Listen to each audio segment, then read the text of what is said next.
Vous connaissiez les drones volants, voici le drone roulant. Il s'appelle Camquad et fait la fierté de son constructeur, l'entreprise Inimountaine Canopé. On est les premiers à le faire en France.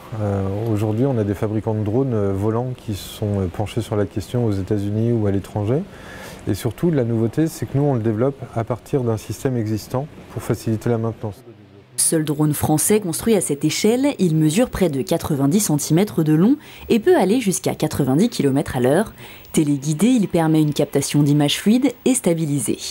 Le Camquad, ça part d'une idée un peu farfelue au début. On a des clients de parcs animaliers et l'idée, c'était d'arriver à avoir des prises de vue qu'on n'a jamais, d'animaux donc vus de très près. Il faut imaginer que le Camquad peut être équipé d'un treillis sur lequel on va mettre un buisson ou un faux rocher pour vraiment accéder au plus près des animaux sans les effrayer. C'est dans cet atelier que le drone est né. Édouard Janier a lui-même pensé le concept et construit le petit robot. C'est une énorme voiture télécommandée. Sur cette voiture télécommandée, on a enlevé la carrosserie qui n'avait aucune utilité. On a supprimé quelques pièces et sur les pièces restantes, on a greffé notre système. La prise d'image, les drones, ce n'est pas nouveau pour cette entreprise de communication. Si elle existe depuis 2007, c'est l'année dernière qu'elle a commencé à proposer des prises d'image avec drone en plus des services de création et communication traditionnels. Tout ce qui était communication interactive fonctionnait plutôt bien, mais on avait un tel problème d'achat d'images, de fourniture d'images originales, qu'on s'est dit on doit évoluer. Et puis on s'est aussi rendu compte que c'était très frustrant d'avoir un film uniquement fait par drone, même si les images sont tout à fait fabuleuses. On ne pouvait pas uniquement avoir des images aériennes d'un monument ou d'un événement.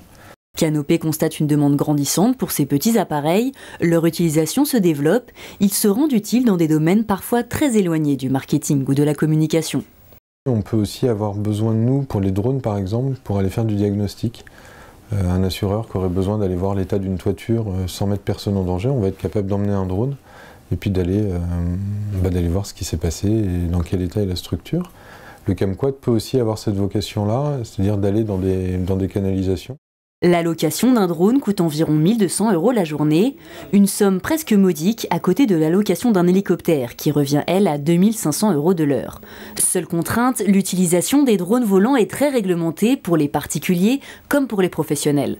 La législation fait qu'on pourrait fabriquer des drones, mais on a des accréditations à avoir par la DGAC qui sont très longues. L'avantage du Camquad, c'est que c'est beaucoup plus facile à produire, c'est déjà aussi moins dangereux, parce qu'un drone, c'est pas un jouet. Et puis, c'est pas soumis à une législation particulière. Donc, à partir du moment où on est capable de conduire une voiture télécommandée, on peut utiliser le Camquad. Le Camquad est encore un prototype. Édouard Janier espère le commercialiser entre 7 000 et 10 000 € selon les options proposées. L'objet ne s'adresse pas qu'aux professionnels, bien au contraire. En 2013 et 2014, le drone a été le cadeau high-tech le plus offert à Noël.